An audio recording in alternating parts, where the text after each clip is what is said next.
Tapi sekali lagi persoalannya, apa yang mendorong kita? Ya. Apa yang menguasai pribadi saudara dan saya? Apa yang mengendalikan kita? Uangkah, hartakah, atau kepuasan duniakah, atau kasih Allah? Kalau kasih Allah, tujuan hidupmu pasti benar. Tapi kalau kasih dunia atau hedonisme material, maka saudara tujuan hidupmu pasti keliru. Itu pasti. Saudara terkasih dalam Tuhan. Ya. Jadi itu ingatlah baik-baik, saudara yang terkasih dalam Tuhan. Betapa pentingnya hidup kita hari ini punya tujuan. Ya. Sebab orang kalau hidup tanpa tujuan, itu sama dengan soal hidup itu. Ya. Orang hidup itu mesti ada tujuan. Ya. Sebab itu saudara, tujuan kita mesti tujuan yang betul, tujuan yang benar, jangan tujuan yang salah. Seperti yang tadi dikatakan di dalam Matius pasal 16 ayat 26 itu. Saudara, itu tujuan yang salah itu. Saudara. Ya. Dan menyesal tidak ada guna. Lukas 12 dan Lukas 16 itu kan penyesalan yang tidak ada guna karena salah tujuan hidup. Waktu hidup hanya untuk kekayaan, waktu hidup hanya untuk harta, waktu hidup hanya untuk materi, saudara, kepuasan dunia, dan akhirnya mati menyesal. Saudara, padahal semua yang dia inginkan di dunia dia beroleh, semua yang dia ingin dapat di dunia dia dapat. Soal kaya dia kaya, soal puas dia puas. Tapi saudara terkasih, dia kehilangan tujuan yang tepat, dia kehilangan tujuan sejati, yaitu hidup kekal. Dia kehilangan itu. Itulah Lukas 12 dan Lukas 16 itu, ya saudara. Selamat datang di channel YouTube Pendeta Ebenezer Playmo. Jangan lupa subscribe. Bisa mendorong, yang bisa menguasai, yang bisa mengendalikan seluruh kehidupan kita, itulah kasih yang Allah berikan kepada saudara dan saya. Ada amin? Jadi begini, kalau orang terima kasih Allah atau orang mengalami kasih Kristus di dalam dirinya, maka pasti orang itu akan mengalami yang namanya perubahan hidup. Ya. Dia pasti akan mengalami yang namanya ada sesuatu yang menggetarkan di dalam dirinya. Karena kasih itu mendorong, kasih itu menguasai, kasih itu mempengaruhi. Kasih itu sudah seperti suatu kekuatan yang mengendalikan pribadi kita. Ya. Jadi tidak mungkin saudara yang terkasih, kita memiliki kasih Allah tetapi tidak mengalami kekuatannya, atau tidak mengalami saudara efeknya, tidak mengalami dorongan dari kuasa itu sesuatu yang saya rasa tidak mungkin pernah terjadi, karena itu akan bertentangan dengan ayat di dalam kitab 2 Korintus pasal 5 yang tadi kita baca itu. Nah, saudara yang terkasih di dalam Tuhan Yesus Kristus, karena itu pada kesempatan yang diberkati sore hari ini, saya berikan tema kasih yang mengubahkan. Dengan satu pemahaman, sekali lagi, kita semua yang menyadari atau merasakan bahwa benar Tuhan menyatakan kasih-Nya di dalam hidup saya, itu betul-betul harus merasakan itu, ya. Harus mengalami kekuatan itu, harus menikmati yang namanya dorongan, yang namanya saudaraku, suatu pengendalian dari kasih itu harus benar-benar terjadi di dalam diri kita sekalian. Nah, saudara yang terkasih di dalam Tuhan, dalam penjabaran Paulus dalam teks ini, kita akan menemukan apa saja yang membuat saudara ketika seseorang itu dikuasai kasih, itu hidupnya mengalami suatu perubahan, atau hidupnya mengalami yang namanya saudaraku dorongan yang membuat dia menjadi seorang yang lebih baik, menjadi seorang yang adalah anak-anak Tuhan atau pengikut-pengikut Kristus. Nah, ini sore hari ini kita akan belajar dari teks ini. Yang pertama, saudara yang terkasih, mari kita memperhatikan ayat yang ke 14 tadi. Sekarang kita akan melanjutkan di ayat yang selanjutnya, saudara yang terkasih di dalam Tuhan. Ya, ayat yang ke 15 dan 16. Kita mau baca teks ini bersama-sama di dalam hitungan yang ketiga. Bisa ditampilkan ayat itu. Ayat 15 dan ayat yang ke-16. Oke. Ya, 1, 2, 3. Dan Kristus telah mati untuk semua orang, supaya mereka yang hidup tidak lagi hidup untuk dirinya sendiri, tetapi untuk Dia yang telah mati dan telah dibangkitkan untuk mereka. Lalu kemudian ayat 16. Sebab itu kami tidak lagi menilai seorang juga pun menurut ukuran manusia. Dan jika kami pernah menilai Kristus menurut ukuran manusia, sekarang kami tidak lagi menilainya demikian. Saudara, ayat 15 dan ayat 16 itu adalah ayat yang mempunyai hubungan sebab akibat. Yang saudara yang terkasih dalam Tuhan, tadi kita membaca dalam ayat 16, sebab itu saudara. Jadi ini adalah terjadi karena ada sesuatu. Nah, ayat yang ke-15 itu menjelaskan sesuatu itu. Ayat 15 tadi kita baca menjelaskan apa? Menjelaskan tentang bagaimana Kristus itu mati, bagaimana Kristus itu telah berkorban bagi kita. Dan kalau kita belajar Alkitab soal kematian, soal pengorbanan Kristus, maka kita sedang melihat itu sebagai bentuk dari perwujudan kasih Allah kepada manusia. Dengan kata lain, ayat 15 itu sedang bicara tentang kasih Allah yang dinyatakan kepada manusia. Jadi kalau orang mengalami kasih Allah itu, maka di ayat 16 orang itu akan mempunyai satu ciri. Cirinya adalah dikatakan dia tidak akan lagi, saudara, hidup bagi dirinya sendiri, tetapi dia akan hidup bagi Kristus. Ada amin? Saudara yang terkasih di dalam Tuhan Yesus Kristus, kalimat itu menekankan tentang, saudara, tujuan hidup kita. Artinya sebelum orang itu mengalami yang namanya kasih Kristus, dia tidak hidup untuk Kristus. Sebelum saya menerima kasih Kristus, sebelum saya mengalami dikuasai oleh kasih Kristus, sebelum kuasa Kristus itu mempengaruhi hidup saya atau mendorong saya secara kuat, maka hidup saya tujuannya pasti bukan untuk Kristus. Itu otomatis itu, saudara yang terkasih di dalam Tuhan. Sebab kalau tujuan hidup kita untuk Kristus itu bukan karena kita, itu karena kasih Allah yang bekerja di dalam diri kita semua. Ada amin? Jadi kalau hari ini saudara punya tujuan hidup untuk Kristus, ya saudara, apa-apa saudara mengedepankan Tuhan, maksudnya itu sebenarnya bukan karena kita, tetapi karena kasih Allah yang bekerja di dalam diri kita semua. Karena kasih Kristus yang bekerja di dalam diri kita semua. Nah, saudara yang terkasih di dalam Tuhan, artinya bahwa orang kalau tidak hidup di dalam kasih Kristus, maka tujuan hidupnya itu pasti bukan untuk Tuhan. Nah, kalau bukan untuk Tuhan, tujuan hidupnya untuk siapa? Saya berikan beberapa catatan tentang tujuan hidup yang Alkitab beritahu kepada kita sekalian. Yang pertama, saudara yang terkasih dalam Tuhan, di dunia ini ada orang yang memiliki tujuan hidupnya itu hanya untuk kepuasan diri sendiri. Atau bahasa yang keren itu disebut dengan hedonisme atau hedonisme.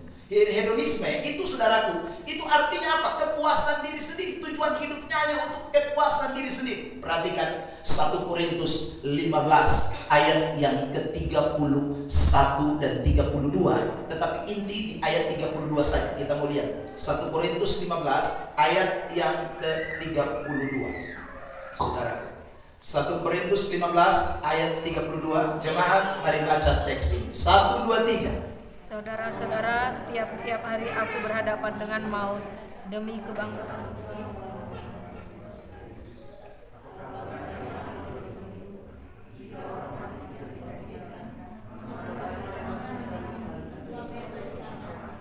Jika orang mati tidak dibangkitkan. Saudara lihat ini, kalau bicara 1 Korintus 15, ini bicara tentang kuasa kebangkitan Tuhan.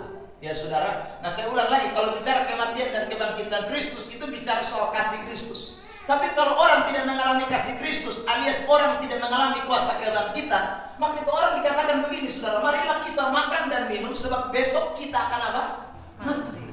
Saudaraku, artinya begini, saudara, makan dan minum itu bicara soal kepuasan atau hedonisme. Ya. Jadi kalau orang, saudaraku, kalau tidak mengalami kuasa kasih Tuhan di dalam dirinya, dalam otaknya itu hanya kepuasan bagaimana dia mau makan minum, bagaimana dia memuaskan dirinya, karena dia pikir habis makan minum, habis puas, habis hedonisme, maka saudara terkasih dalam Tuhan, saya akan mati.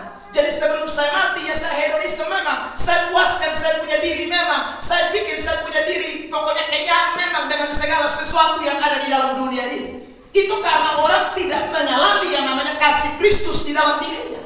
Tapi kalau ada kasih Kristus di dalam diri kita, kita tahu hidup kita bukan berakhir di dunia ini. Karena itu orang yang sudah mengalami kasih Kristus, dia tidak hanya urus soal kepuasan dirinya sendiri, tapi tujuan hidupnya adalah memuaskan Tuhan, memuliakan Tuhan yang memberikan segala sesuatu di dalam diri.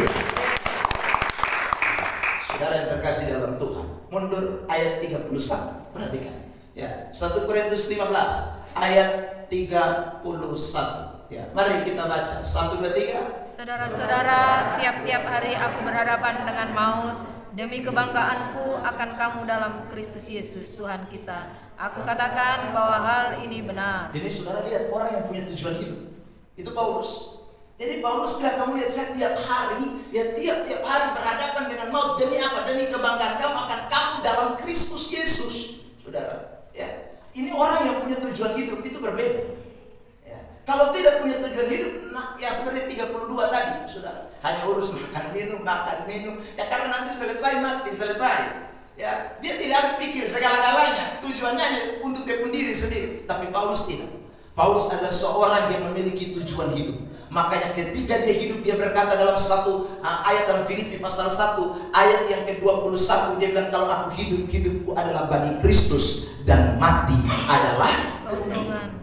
Karena dia punya tujuan hidup yang jelas. Ya, makanya dia bilang, saudara, kalau aku masih hidup di dunia itu berarti bekerja memberi buah. Karena dia punya tujuan hidup, saudara. Dia tidak menjadi orang yang hedonisme. Dia tidak menjadi orang yang hanya mementingkan kepuasan dirinya sendiri. Tapi dia adalah orang yang digerakkan oleh kasih yang bekerja di dalam dirinya, yang mengubah cara pandangnya. Padahal dulu sebelum dia bertobat, sebelum dia kenal Kristus, sebelum dia mengalami kasih Tuhan, dia orang yang hedonisme. Ya saudara, yang dia cari kepentingan diri sendiri. Dia tidak pusing soal pelayanan, dia tidak pusing soal pekerjaan Tuhan, dia tidak pusing soal bagaimana harus melayani Tuhan. Dia tidak pusing karena dia memang hedonisme. Tapi setelah dia kenal Kristus, dia mengatakan dalam suratan Filipi pasal 3, semuanya kuanggap sampah karena pengenalan akan Kristus lebih mulia dari segala sesuatu. Amin. Maka ini saya mau beritahu kepada kita semua, kalau kasih Kristus itu ada di dalam diri saudara dan saya, maka kasih Kristus itu akan menggerakkan kita, saudara, untuk memiliki tujuan hidup yang benar, bukan tujuan hidup yang salah seperti hedonisme dan materialisme dan lain sebagainya. Saudara terkasih dalam Tuhan, karena orang kalau sudah hedonisme pasti kaitannya dengan materialisme. Nah, itu kakak adik itu, saudara. Karena tidak ada kepuasan tanpa duit, tanpa materi. Ya. Jadi kalau sudah ada dalam otak ini bicara soal kepuasan, saudara yang terkasih, maka pasti yang dalam otak ini hanya duit, uang, segala macam. Yang halal jasmani itu akan melekat di dalam pikiran kita. Itu akan menjadi fokus, itu akan menjadi tujuan kita. Karena kita akan berpikir, kalau tidak ada duit, aku nggak bisa puas. Kalau aku nggak puas itu karena aku nggak ada duit. Jadi ini dua ini akan jadi sahabat karib yang akan terus mengendalikan hidup orang-orang tanpa kasih Kristus. Tapi orang kalau punya kasih Kristus, dia tahu kepuasan di dalam Kristus itu bukan kepuasan materi. Kepuasan di dalam Kristus itu bukan saudara karena uang. Kepuasan di dalam Kristus itu bukan karena harta kekayaan. Tapi kepuasan di dalam Kristus adalah ketika Anda dan saya melihat karya-karya Allah dinyatakan dalam hidup kita sekalian hari lepas hari. Itulah kepuasan di dalam Kristus. Amin. Amin. Saudara yang terkasih di dalam Tuhan, ini yang penting. Saudara yang terkasih, sebab kalau tidak, maka banyak orang Kristen sebenarnya dia berpikir dia Kristen, tapi sesungguhnya dia belum mengalami yang namanya kasih di dalam dirinya. Sebab tidak ada kasih, saya ulang lagi, tanpa berubah tujuan hidup seseorang. Tidak ada kasih Allah yang tidak merubah tujuan hidup seseorang. Yesus pernah berkata begini, Matius 16 ayat 26. Mari lihat teks ini ya. Matius pasal 16 ayat yang ke-26. Mari kita baca ini ayat dulu bersama-sama dalam hitungan ketiga. Matius 16:26. 1, 2, 3. Apa gunanya seorang memperoleh seluruh dunia tapi kehilangan? Dan apakah yang dapat diberikan sebagai ganti nyawanya? Saudara yang terkasih, ini karena orang itu tidak punya tujuan hidup.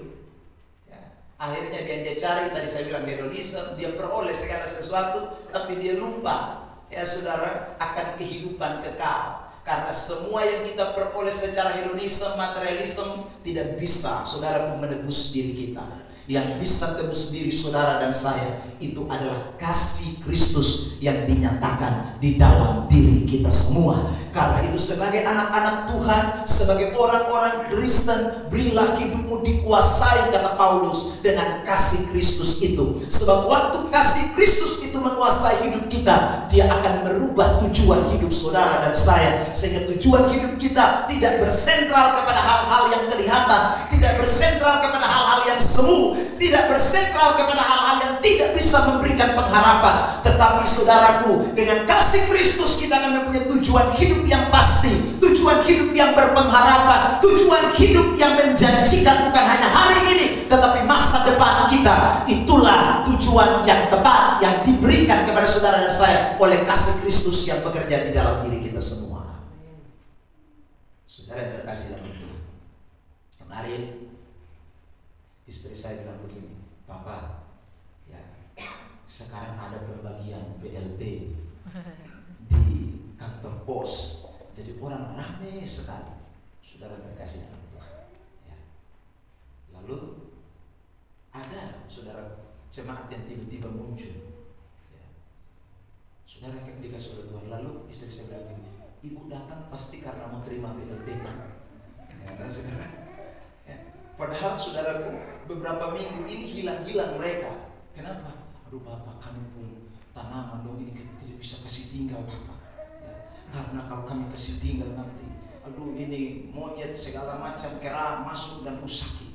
Tapi begitu BLT datang dia bisa kasih tinggal.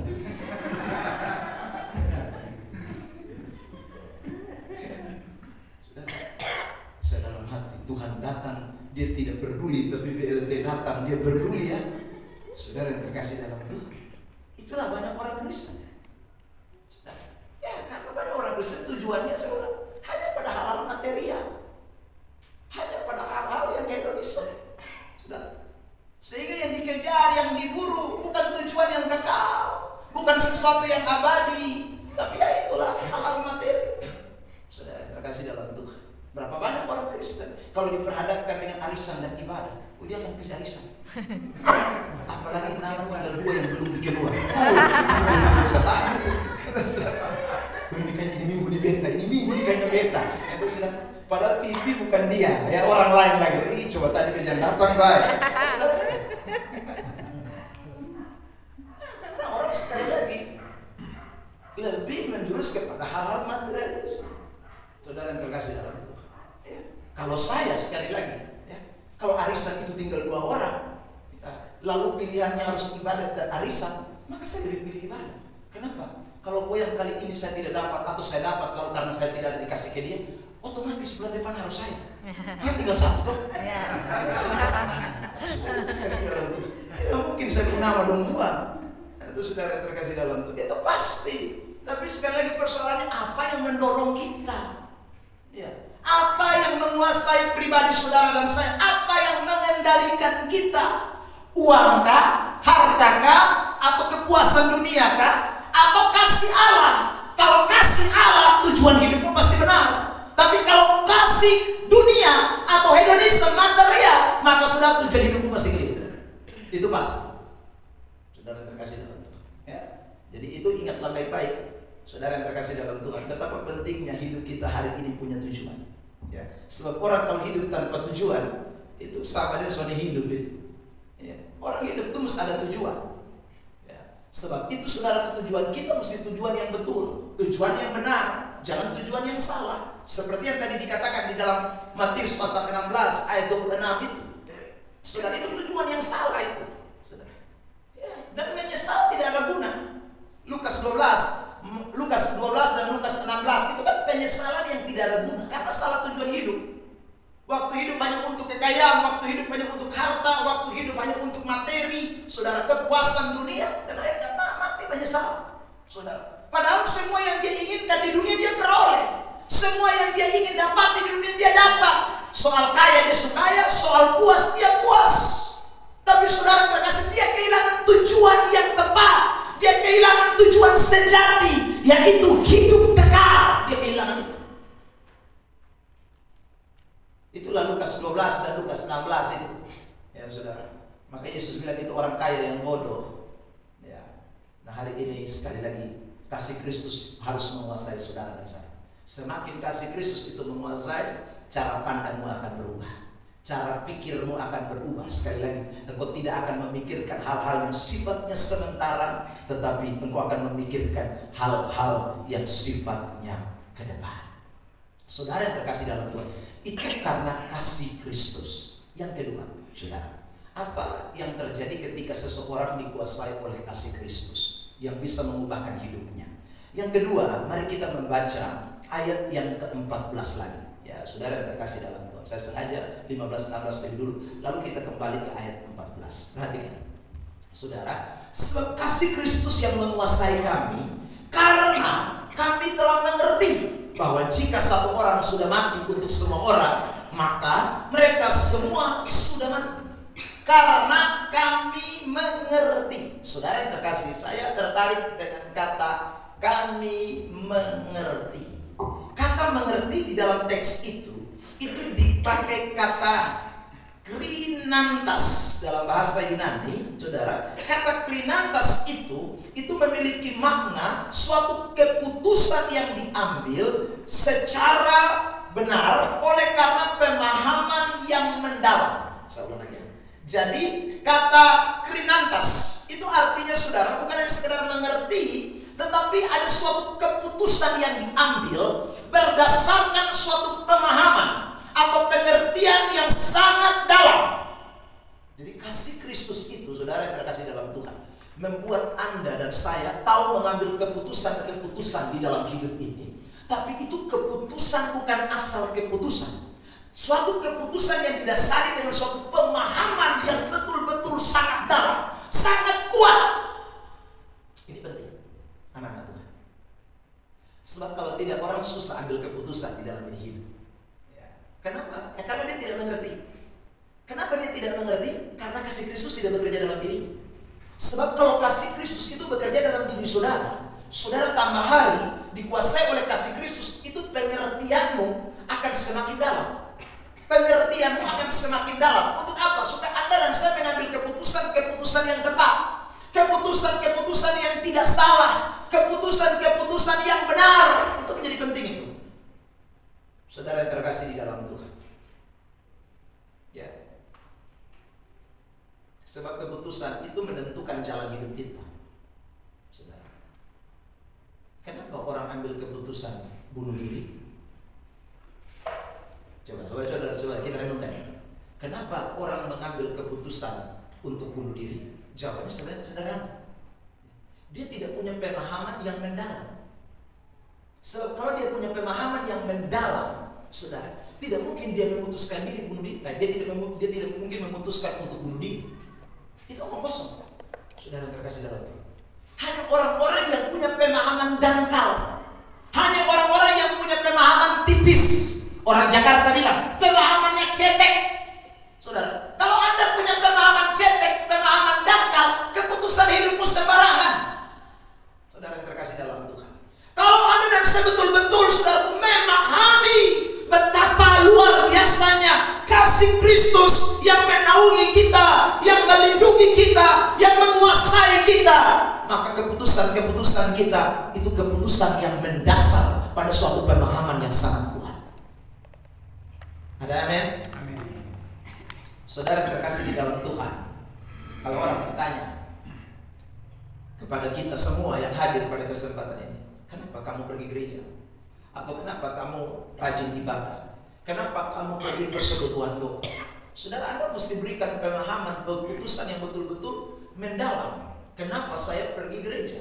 Kenapa saya pergi persekutuan doa? Kenapa saya rajin beribadah? Itu mesti berdasarkan pemahaman yang dalam, saudara terkasih. Ya. Sebab kalau Anda hanya sekedar punya pemahaman tipis, saya pastikan rajinmu tidak lama. Saudara, kesetiaanmu tidak akan lama. Karena kesetiaan tanpa pemahaman yang dalam itu gampang sekali goyah. Itu gampang sekali runtuh, itu gampang sekali akan ditinggalkan. Saudara terkasih dalam Tuhan, tidak ada mualaf, saudara, atau orang Kristen yang tinggalkan Kristus karena dia mengerti secara baik apa yang dia yakini. Omong kosong. saja Kristen yang pindah Islam itu, saudara terkasih dalam, itu dia tidak mengerti secara benar tentang kasih Kristus dalam diri diri. So, kalau dia punya pemahaman yang dalam terhadap saudara kasih Kristus yang bekerja dalam dirinya, tidak ada dia tinggalkan Tuhan. Tidak ada. Saudara terkasih dalam Tuhan, tidak ada. Ya. Jadi itu Sapa Yahya Waloni, itu dan dia kru gitu, ya saudara. Ya, Sapa Nababan. Itu sebab pemahaman mereka terhadap kekristenan itu dangkal. Saudara. Makanya ngomong Alkitab itu kan tak bolak-balik. Ya saudara. Kalau mereka punya pemahaman yang jelas, mereka punya pemahaman yang mendalam, tidak akan tinggalkan Tuhan. Maka saya mau bilang begini, kesetiaan kita itu harus berdasarkan pemahaman yang dalam tentang Tuhan. Amin. Amin. Amin. Amin. Saudara terkasih dalam Tuhan. Saya kalau tidak akan melayani Tuhan. Saudara terkasih dalam Tuhan. Ya. Sebab begini saudara. Buat apa saya melayani Tuhan kalau saya tidak mengerti tentang Tuhan lebih dalam? Ya saudara. Waktu itu saya kuliah bagus-bagus. Ya. Kuliahnya saya itu mirip-mirip dengan kuliahnya Bapak Ima ini. Sudah. Bagian komputer. Teknik komputer. Sudah. Di Malang. Sekolah Tinggi Informatika Komputer Indonesia. Stiki Malang. Sudah. Nah, saya kan kuliah di situ. Saudara terkasih dalam Tuhan, tiba-tiba saya ambil keputusan berhenti itu kuliah sekuler, lalu melayani Tuhan. Waktu saya ambil keputusan itu, saudara terkasih dalam Tuhan, pendeta yang di mana tempat gereja saya ada di situ, dia bilang begini, lu pikir bola-bola dulu, ya, lu ini ada kuliah baik. Sudah, sekarang lu ambil keputusan, lu mau melayani Tuhan full time. Dia bilang tidak salah loh. Kamu sambil kuliah sekuler, tapi kamu melayani Tuhan. Tidak masalah. Pendeta saya itu bilang. Ya. Yang penting kamu beri hidupmu kepada Tuhan, setia dengan Tuhan. Saya bilang betul Pak. Tapi ini keputusan saya itu bukan soal itu. Saya tidak mau. Saya mau betul-betul full timer ya, untuk pekerjaan Tuhan. Saya betul-betul mau melayani Tuhan yang bukan hanya setengah-setengah, ya, atau melayani Tuhan sambil kerja sampingan ini situ. Tidak, saya mau yang semua waktu saya. Dia bilang begini, you pikir baik-baik. Ya sudah, you pikir baik-baik. Itu karena nekat mati. Saudara terkasih. Jadi dia tidak mau karena saudaraku saya kan bukan pengangguran. Lalu sudah waktu itu ada di semester 4, semua masuk semester 5 lagi. Jadi saudara terkasih dalam Tuhan, pendeta itu rasanya berat sekali untuk mengizinkan saya untuk terjun di dalam pekerjaan Tuhan. Sampai dia bilang begini, jangan sampai karena lu lihat beta naik mobil, jadi lu juga pikir, kalau melayani Tuhan ini kayaknya bisa naik mobil. Ya saudara, jadi lu coba pikir bola-balik dulu. Ya saudara, dia tidak mau. Saudara terkasih dalam Tuhan, dan dia bilang sama saya, kalau begitu, lu puasa dulu 3 hari. Saudara terkasih dalam Tuhan. Saya bilang, oke deh, kalau Pak suruh saya puasa, tapi tekad saya sudah bulat melayani Tuhan. Bukan setengah-setengah atau bukan part-timer, sekalipun itu baik, tapi saya mau full-timer waktu untuk pekerjaan Tuhan. Dan saya tinggalkan ibarat saya Petrus lah, saudara. Saya tidak mau lagi urus itu kuliah, saya tidak mengurus lagi itu komputer, saya tidak mengurus lagi itu teknik komputer. Pokoknya saya tinggalkan 100% dan saya beralih untuk pelayanan Tuhan 100%. Saudara terkasih, dan 3 hari setelah saya puasa selesai, saya datang lagi dan saya bilang, Bapak Pendeta, tekad saya sudah bulat, mati-mati. Ya, terus ini mati-mati. Saya tidak pikir lagi, ya saudara. Pokoknya itu mati-mati. Saudara terkasih dalam Tuhan. Tapi saya tahu belakangan ini setelah saya belajar kitab suci, saudara, tambah hari tambah dalam, saya mengerti bahwa itu bukan karena saya, tapi karena kasih Kristus yang bekerja di dalam diri saya, saudara. So kalau tidak kasih Kristus itu tidak mungkin saya ambil keputusan yang senekat itu, saudara terkasih dalam Tuhan. Ya. Saya tidak mungkin ambil keputusan yang senekat itu, tapi itu saya percaya karena kasih Kristus yang bekerja di dalam diri saya, meneguhkan, bukan banyak ayat, saudara. Karena saya tahu persis saya dipanggil Tuhan itu berdasarkan ada beberapa ayat yang merupakan ayat yang Tuhan berikan kepada saya secara pribadi. Saudara terkasih dalam Tuhan. Iya. Satu hari sebelum saya pergi untuk bilang saya mau jadi pendeta atau sebelum saya mau sekolah Alkitab, saudara terkasih, saya tidur di gereja. Ya, di gereja itu ada giliran jaga malam, saudara. Jadi setiap jaga malam itu berarti tidurnya di gereja. Bawa kasur lipat itu satu, lalu kemudian bantal, lalu turun tidur di bawah. Saudara terkasih dalam Tuhan. Kebetulan gereja itu 3 lantai. Jadi saudara teman-teman yang lain itu dia tidur di lantai 3. Ya, yang gereja itu lantai 1. Jadi siapa yang tugas jaga itu berarti dia tidur di lantai 1. Nah saudara, saya giliran jaga malam dan saya tidur. Saudara terkasih dalam Tuhan. Ya, waktu saya tidur malam, saudara, tiba-tiba seperti, saudara, seperti saya rasa itu betul bukan ini mimpi semata, tetapi itu saya yakin adalah Tuhan yang menyatakan itu. Nah saya ini kan baru mulai baca Alkitab, baru mulai bertobat, saudara. Ya, memang sudah Kristen lama, tapi ini baru bertobat ya. Jadi mulai baca Alkitab, mulai rutin, mulai dari Kejadian, saudara yang terkasih dalam. Tapi itu malam, tiba-tiba saya mendengar suara di dalam gereja itu yang sepi, tidak ada manusia satupun kecuali saya sendiri, saudara. Dalam keadaan tidurnya sekitar jam 1, jam 2 malam. Tiba-tiba ayat di dalam kitab Filipi pasal yang ketiga, saudaraku yang terkasih dalam Tuhan, itu muncul di ayat yang ke-10. Ya, ayat itu berbunyi begini, yang ku kehendaki ialah mengenal Dia dan kuasa kebangkitannya. Saudara terkasih. Jadi begitu itu ayat datang, saudaraku. Ya, Tuhan bicara kepada saya Filipi 3 ayat 10. Saudara, saya bangun. Lalu kemudian saya buka Alkitab, saya lihat Filipi 3 ayat 10. Saya baca, yang ku kehendaki ialah mengenal Dia dan kuasa kebangkitannya. Saudara, waktu saya baca itu ayat, saya bilang ini maksudnya apa? Saya juga tidak tahu. Tutup Alkitab kembali, tidur.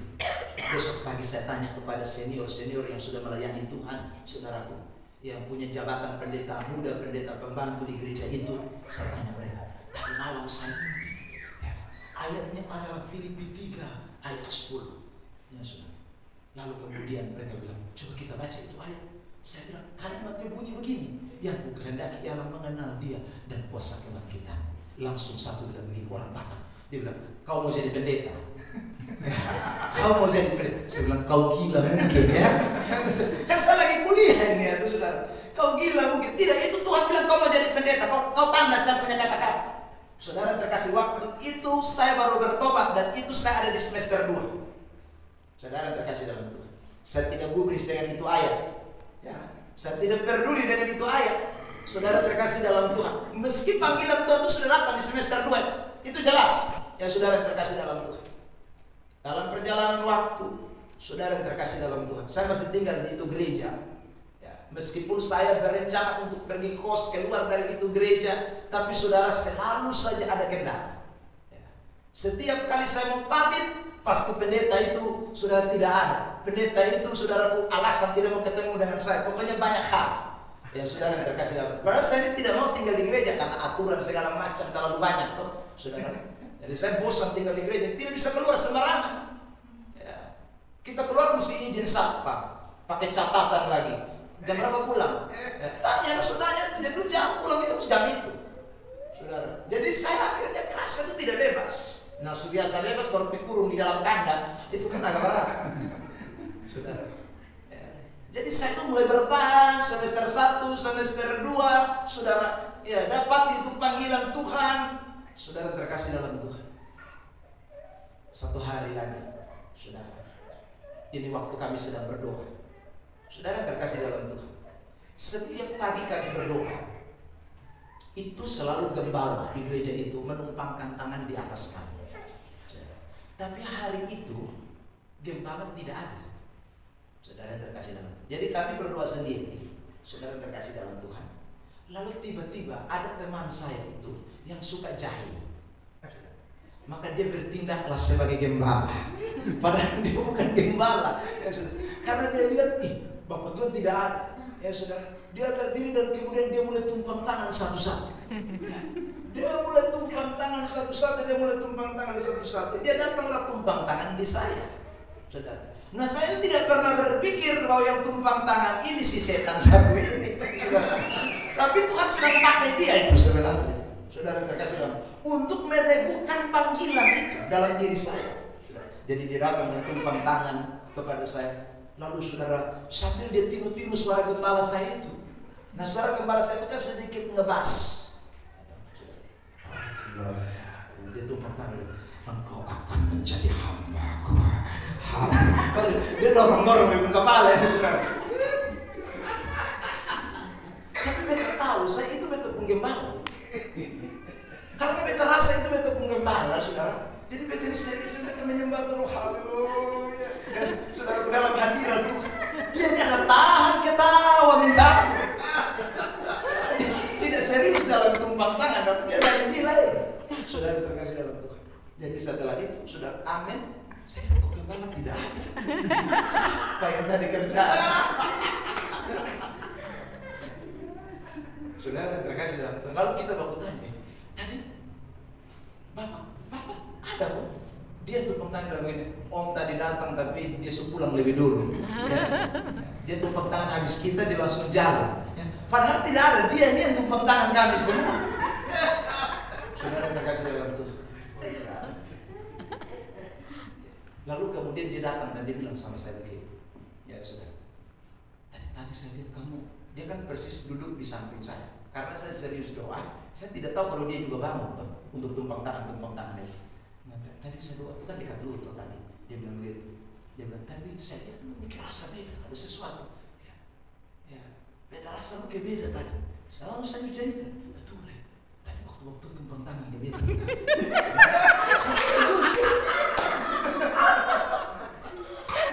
Beta dengar tuh kata-kata tuh, ya waktu kamu akan jadi apa? Itu kata tuh waktu beta dengar beta mata. Dia bilang, lihat, lu jadi pendeta. Itu sama kalau gila sama.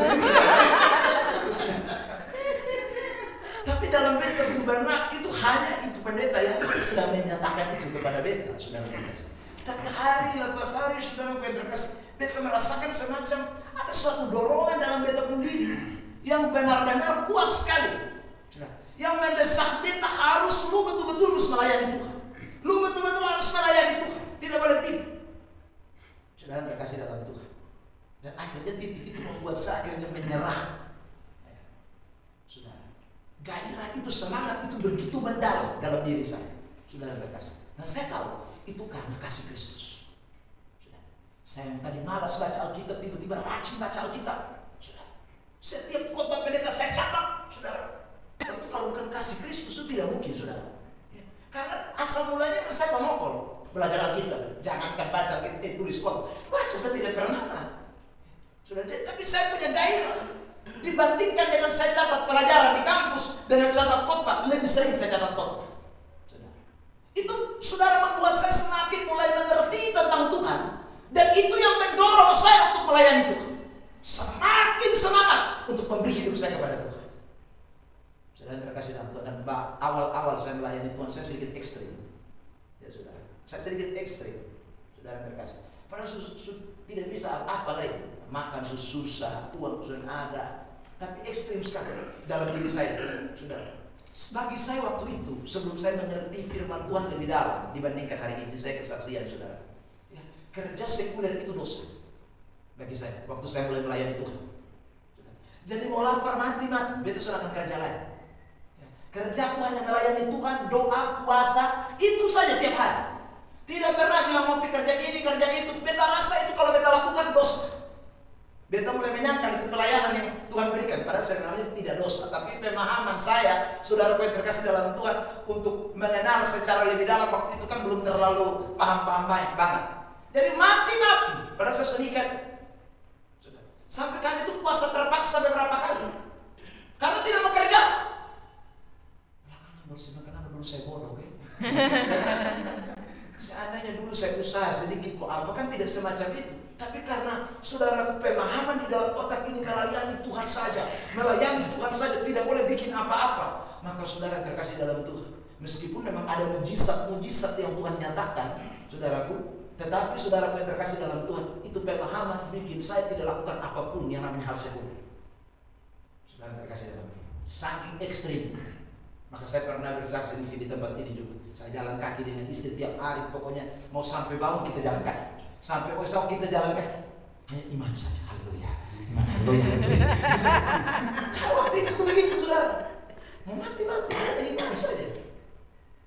Ya, mau hanya minum air satu gelas aqua, minum air satu gelas aqua satu hari, tidak makan apa-apa. Saudara, indikasi saudara itu saking ekstrimnya. Tapi memang Tuhan, saya ini mulai bikin usaha-usaha itu sudah. Itu dimasuk di tahun 2009, 2010 itu baru kami mulai agak usaha-usaha jual nasi kuning. Itu baru 2009. Itu baru kami mulai jual nasi kuning. Karena pikir-pikir baca Alkitab, kalau kamu tidak kerja, kamu tidak makan. Ini juga betul ini. Jadi selama ini kita tidak kerja, maka kita tidak makan. Puasa terpaksa. Padahal Tuhan kasih kita hikmah. Dia baca-baca, Paulus ternyata pernah menjadi tukang kemah. Oh, ternyata melayani boleh juga deh kerja, tapi fokus pelayanan harus penting. Sudah terkasih nama. Nah itu baru saya dan istri mulai jual nasi. Kalau tidak itu mati-mati.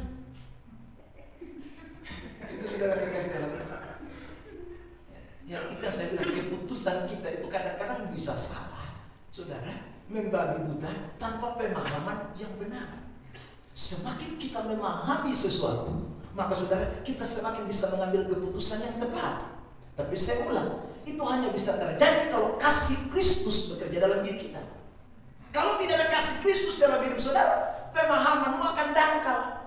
Pemahamanmu akan begitu-begitu saja. Gairahmu belajar firman tidak akan mendalam. Semangat membaca Alkitab tidak akan mendalam.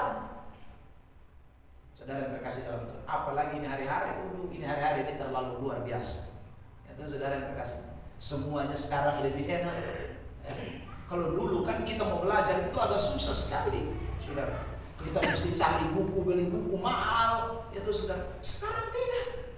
Orang belajar gampang sekali. Modal cuma HP, pulsa, wifi, orang sudah bisa belajar sampai luar biasa. Saudara terkasih, dulu, sekarang lebih dahsyat lagi. Ya memang dulu sudah belajar lewat komputer, internet, saudaraku, tapi hanya andalkan Mbah Google. Itu saudara, Mbah Google kadang-kadang pintar, kadang-kadang ngawur juga. Itu saudara. Kapan hari saya lihat orang saudaraku, dia posting di TikTok, ya gara-gara Maps. Ya, dia bawa mobil masuk ke dalam sawah-sawah karena Google Maps tunjuk itu jalan menuju ke sawah-sawah. Waktu saya lihat itu saya teringat saya juga pernah lewat jalan sapi gara-gara Maps. Google Maps saudara. Tapi sekarang bukan hanya Maps lagi, bukan hanya Google, sudah ada lagi itu namanya apa? AI, ChatGPT. Wah hebat itu. Sudah terkasih dalam Tuhan, lebih pintar lagi dari Google. Saudara, apalagi yang berbayar 300 lebih per bulan itu. Nah, itu saudara. Saya mau tanya kakak ibu, belum saya WA. Kira-kira kita bisa bobol tidak ChatGPT? Lah iya, saudara terkasih dalam Tuhan. Seandainya ada pengkrek juga itu enak itu, saudara. Tapi mungkin tidak ada ya. Ya saudara. Ya ChatGPT itu lu mau tanya apa sih? Ya, Cina munculkan dia punya dengan DeepSeek. Ya, saudara. Tapi kurang pintar, itu ChatGPT lebih pintar. Ya, saudara terkasih dalam, saya uji kan, ya, saya tanya, apakah kamu mengenal pendeta Ebenezer Plymouth? Ya sudah. Lalu ChatGPT kasih jawaban. Ya sudah. ChatGPT kenal saya dengan baik. Ya. Tetapi saya coba di DeepSeek itu, dia jawab saya beda. Ya. So ini Ebenezer Plymouth yang lain berarti. Aku jawab saya sembarang saya. Bisa kenal sampai saat tidak kenal tuh saudara. Ya. Wah itu berarti dunia ini tambah canggih, saudara. Nah kalau begitu kita belajar Alkitab, kita bisa pakai hal-hal itu dan lebih baik lagi. Saudara yang terkasih dalam Tuhan, kita bisa tanya banyak hal. Jadi hari-hari ini saudara, Tuhan kasih kita banyak sekali alat yang kita bisa pakai. Selain kita berdoa, selain kita baca Alkitab, Tuhan kasih kita sarana-prasarana yang luar biasa untuk kita mengenal Tuhan tambah lebih dalam. Amin. Ada amin? Amin. Saudara dikasih dalam. Saya tanya dia, Shalom, selamat pagi. Ya. Dia jawab saya juga, Shalom, selamat pagi. Saya dalam hati, ChatGPT lu memangnya agama Kristen? Dia di Tesalonika. Ya, kalau kita sudah bicara banyak apalagi tentang Alkitab, dia terakhir dia bilang Tuhan Yesus memberkati. Mantap juga ini ChatGPT ini ya. Saya tanya dia, selamat pagi, ya, menurut kamu ya, bunuh diri itu dalam pandangan Alkitab seperti apa? Dia jawab, saya pintar sekali, saudara. Dia tunjukkan ayat kepada saya. Saudara, wah terima kasih ChatGPT, kamu membantu saya hari ini. Dia bilang, terima kasih juga, Tuhan Yesus memberkati kamu. Dia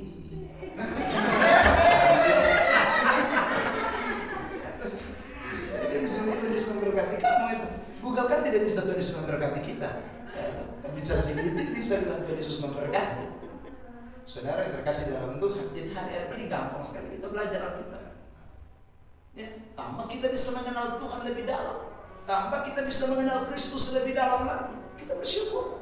Jadi kadang saya berdoa, saya bilang sama Tuhan, terima kasih Tuhan, karena Engkau sudah berikan satu lagi sarana pembantu, yaitu ChatGPT.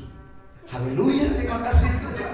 Nah, iya. Kalau dulu harus buku ini, buku itu, ya sudah. Sekarang ada ChatGPT. Saudara, luar biasa itu. Nah, hari ini saya mau beritahu kepada kita, keputusan-keputusan hidup kita akan semakin lebih baik kalau kita mengenal Tuhan tambah hari, tambah lebih dalam. Ada amin? Bilang sampai kiri kanan, tapi ChatGPT bukan Tuhan ya. Itu cuma alat bantu, ya saudara. Alat bantu, ya saudara. Jadi tidak dosa itu, Anda mesti pakai itu, ya saudara. Supaya banyak belajar, ya, banyak bicara tentang sesuatu yang kita belum mengerti, itu penting sekali, ya, saudara. Kalau itu kita alami dalam hidup kita, tambah hari kita kenal Tuhan. Tapi yang mendorong kita belajar itu apa? Ya karena ada sekali lagi kasih Kristus. Ada ChatGPT tapi tidak ada kasih Kristus. Anda bisa pakai ChatGPT untuk hal yang tidak baik. Bagaimana mencuri pada malam hari? ChatGPT bisa jawab. Bisa. Caranya begini, kamu begini. ChatGPT tolong. Loh iya. ChatGPT, tapi rumahnya pagar keliling. Di sisi ini ada CCTV. Tolong kasih tahu saya dong, kira-kira saya lewat mana ChatGPT. Dia kasih tahu saya. Jadi tergantung kasih Kristus ada tidak dalam diri saudara. Kalau ada, itu menggerakkan saudara pakai alat-alat untuk baik. Tapi kalau tidak, saudara tambah jahat. Dan orang akhir zaman ini akan tambah jahat. Tambah jahat. Saudara terkasih dalam Tuhan, bagaimana menghidupkan motor Vega yang sedang parkir di depan sana dengan cara lebih mudah? Dia kasih tahu saudara. Bagaimana? Itu barang kurang ajar juga. Yang tergantung ada di tangan siapa. Kalau kasih Kristus menaungi orang itu akan didorong untuk memakai hal-hal yang baik. Jadi tidak salah itu benda, tetapi saya ulang lagi, apa yang mendorong saudara? Itu menjadi penting. Saudara terkasih dalam Tuhan. Ya. Terakhir, yang ketiga. Saudara terkasih dalam Tuhan. Tinggalkanlah ChatGPT dan kita kembali ke Alkitab. Saudara terkasih dalam Tuhan. Yang ketiga, yang terakhir, perhatikan ayat ini. Saudara yang terkasih di dalam Tuhan. Dikatakan begini ayat 16. Sebab itu kami tidak lagi menilai seorang juga menurut ukuran manusia. Dan jika kami pernah menilai Kristus menurut ukuran manusia, maka sekarang kami tidak lagi menilainya demikian. Saudara terkasih. Ayat 17, coba baca ayat ini. Jadi siapa yang ada di dalam Kristus, ia adalah ciptaan baru. Yang lama sudah berlalu, sesungguhnya yang baru sudah datang. Saudara, kata demikian tadi yang ayat yang terakhir, kata terakhir dari ayat 16. Itu saudara yang terkasih di dalam Tuhan, itu dipakai kata sarka. Ya, jadi demikian itu sebenarnya sarka. Sarka itu dalam terjemahan bahasa asli Alkitab itu berarti daging atau duniawi. Jadi saudara terkasih dalam Tuhan, jadi kalau dibilang kita ini sebelum menerima Kristus, kita berpikiran demikian, itu berarti kita ini ada dalam kedagingan. Segala sesuatu kita ukur pakai kedagingan. Segala sesuatu kita ukur dengan hal-hal duniawi. Saudara terkasih dalam Tuhan. Tapi beda ketika saudara dan saya menjadi ciptaan baru. Kalimat ayat 17. saudara yang terkasih di dalam Tuhan, itu menunjukkan suatu titik perubahan. Ya, ciptaan baru, manusia baru, saudara yang terkasih di dalam Tuhan. Itu dipakai kata kainektesis. Apa itu kainektesis? Itu bukan sesuatu yang ada lalu kemudian dirombak, bukan. Saudara terkasih di dalam Tuhan, itu bukan. Ini rumah cat warna putih, lalu kemudian karena saya mau bikin dia jadi baru, saya ubah dia puncet. Saudara terkasih dalam, itu bukan kata kainektesis, itu bukan. Tetapi saudara terkasih, kata kainektesis itu arti ini rumah sudah ada, rubuhkan ini rumah, bangun baru. Saudara terkasih dalam. Jadi ciptaan baru itu bukan hanya daur ulang. Ciptaan baru itu bukan memperbaiki yang ada, tapi ciptaan baru itu merubah manusia daging. Daging itu harus berlalu, daging itu harus lenyap, daging itu harus ditiadakan, binasa, lalu dilahirkan satu manusia baru. Itulah ciptaan baru. Amin. Nah, itu kasih Kristus yang buat. Jadi saudara, kalau saudara ada dalam kasih Kristus, saya ulang lagi, saudara bukan orang-orang yang didaur ulang. Saudara bukan orang-orang yang direnovasi. Ya saudara, yang dipoles. Bukan. Kita orang-orang yang diciptakan baru, yang betul-betul total baru, yang betul-betul sebelumnya dihabiskan, saudara, lalu kemudian dibangun baru. Jadi ibaratnya ini bangunan ini rata net, lalu kemudian bangun 5 lantai. Itulah yang namanya ciptaan baru. Amin. Dulu kita gubuk, dulu kita rusak. Saudara yang terkasih dalam Tuhan, itu gubuk mesti Tuhan keseratan. Manusia daging kita, saka, itu harus dilenyapkan dulu. Baru Tuhan bangun suatu ciptaan yang baru. Itulah hidup kekristenan kita. Itu kasih Kristus yang bekerja dalam diri saudara dan saya. Jadi saya ulang lagi, tidak ada orang yang namanya ciptaan baru. Saudara, minta maaf, orang yang hidup di dalam kasih Kristus, dia tidak mengalami suatu kehidupan yang baru. Tidak ada. Saya ulang lagi, bukan daur ulang. Kalau daur ulang, saudara terkasih dalam Tuhan, ini tembok-tembok yang minta maaf ya, sudah retak-retak, Anda cat, poles, baru. Memang kelihatan beberapa bulan dia kelihatan tidak nampak. Tapi bertambahnya tahun akan kembali kelihatan. Tapi beda kalau ini rubuhkan semua baru bangun baru, itu beda. Saudara terkasih dalam hidup kekristenan itu begitu. Tuhan tidak poles kita dari luar. Amin. Tuhan tidak boleh saudara. Tuhan kasih habis semua. Berdebar menjadi baru. Itu ciptaan baru.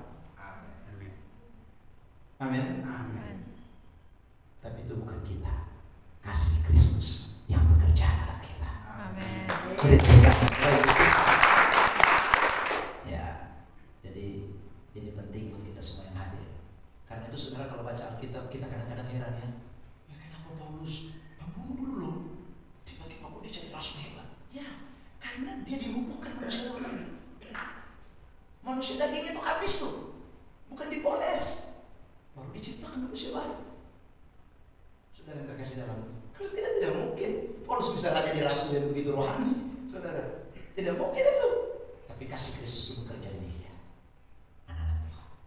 Ya. Jadi jangan pernah heran kalau Allah yang mengubahkan hidup seseorang. Tidak akan pernah. Tidak ada yang mustahil bagi Tuhan. Itulah Tuhan kita. Jadi hiduplah di dalam kasih yang mengubahkan. Ada amin? Amin. Saudara terkasih. Kalau Bapak Soleh punya rambut putih, cat putih, cat hitam, kira-kira putih lagi atau tidak? Putih.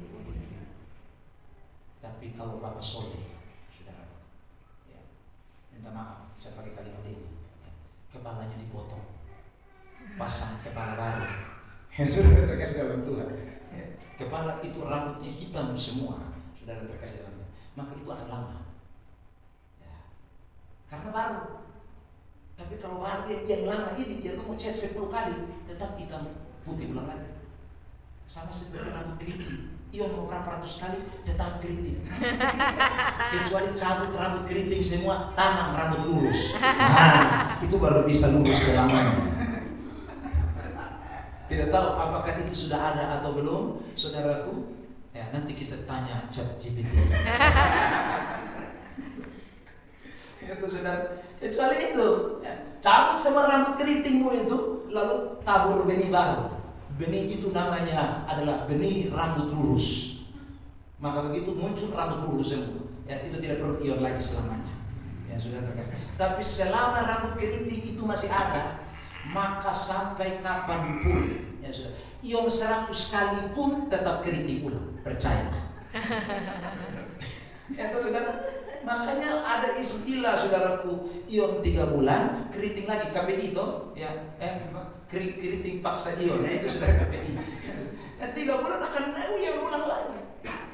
Sudah terkasih dalam Tuhan, Anda yang kulit hitam lalu luluran dan segala macam, percayalah akan hitam ulang. Ya, saudara, tidak bisa, itu kulit asli. Kecuali kupas buang kulit itu lalu tanam kulit baru. Ya. Saudara, itu tidak akan mungkin terjadi. Nah, saudara terkasih dalam Tuhan, itu yang Tuhan buat dalam hidup kita, maksud saya. Jadi kalau masih ada manusia lama, kita tidak bisa jadi baru. Maka Tuhan tahu, habis. Ya. Cabut buang semua, ganti. Itu kasih Kristus punya kerja. Kematian Kristus, kebangkitan Kristus itu kerjanya begitu.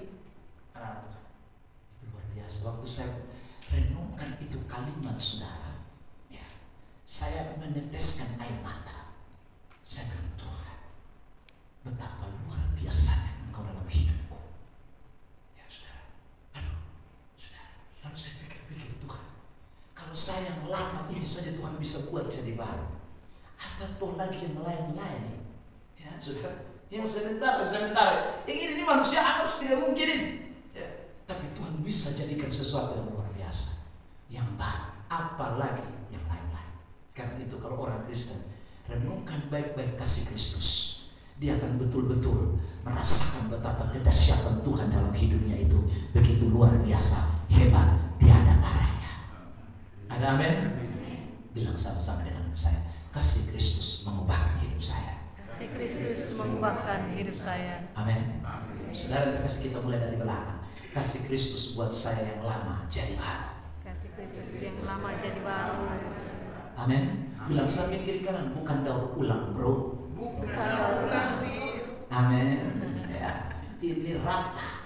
Bangkitkan yang baru. Ada amin saudara. Yang kedua, sama-sama katakan, kasih Kristus merubah cara pandang saya. Merubah cara pandang saya. Cara pikir saya. Cara pikir saya. Karena kasih Kristus membuat saya mengerti lebih dalam tentang Tuhan. Amin. Ya, jadi kalau saudara punya kasih Tuhan tambah hari, saudara akan tambah mengerti Tuhan. Tambah mengerti Tuhan. Ya, saudara terkasih dalam Tuhan. Bilang samping kiri kanan, Tuhan kasih banyak alat bantu hari ini. Amin. Beberapa hari yang lalu, hari Minggu tepatnya, saya khotbah di salah satu gereja GBI di Kupang. Saya ingatkan kepada semua konten kreator yang ada di Facebook, ya, yang hari-hari ini luar biasa, Facebook Pro. Saya ingatkan, saudara, Anda sebenarnya sedang diberi peluang oleh Tuhan. Ya, untuk apa? Untuk memberitakan Injil, bersaksi lewat Facebook Pro.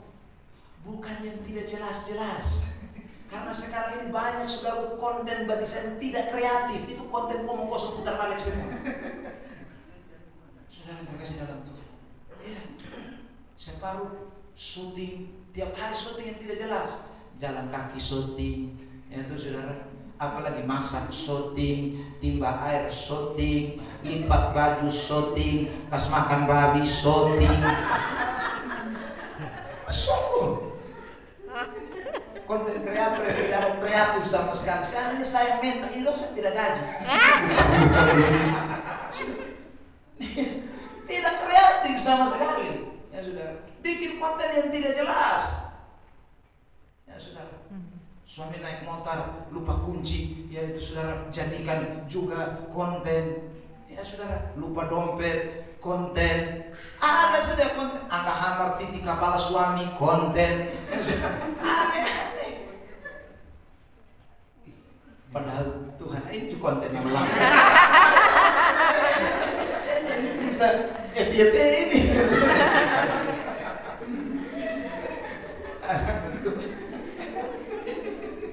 Saudara, sampai anak-anak kecil minum penalon juga kadang-kadang ya, untuk lembung meta itu. Janganlah saudara. Tuhan kasih kita sebenarnya sekarang peluang ya, untuk belajar banyak lalu kemudian bersaksi. Saudara yang terkasih dalam Tuhan, pakai itu Facebook, pakai itu untuk jadi konten kreator yang baik. Saudara terkasih dalam Tuhan, ya itu penting. Saudara, dibayarnya itu tidak salah, tapi apa yang Anda sedang buat menjadi viral itu penting. Saudara terkasih dalam Tuhan. Tapi kalau yang tadi saya bilang, saudara, bahkan saya sempat omong, hampir masuk WC yang dia tidak suka. Saudara terkasih dalam Tuhan, semua habis. Bertobatlah. Pakailah untuk sesuatu yang untuk kemuliaan bagi nama Tuhan. Amin. Ya, itu yang Tuhan inginkan. Ya, dan yang terakhir sekali lagi, tujuan hidup kita jadi berubah. Ada amin. Itu yang kasih Kristus. Tuhan berkati kita dengan firman. Tepuk tangan terbaik buat Tuhan Yesus. Waktu sudah hari lewat. Mari kita bersyukur buat firman Tuhan. Ya, saudara yang terkasih dalam Tuhan, Tuhan baik, Tuhan dahsyat, Tuhan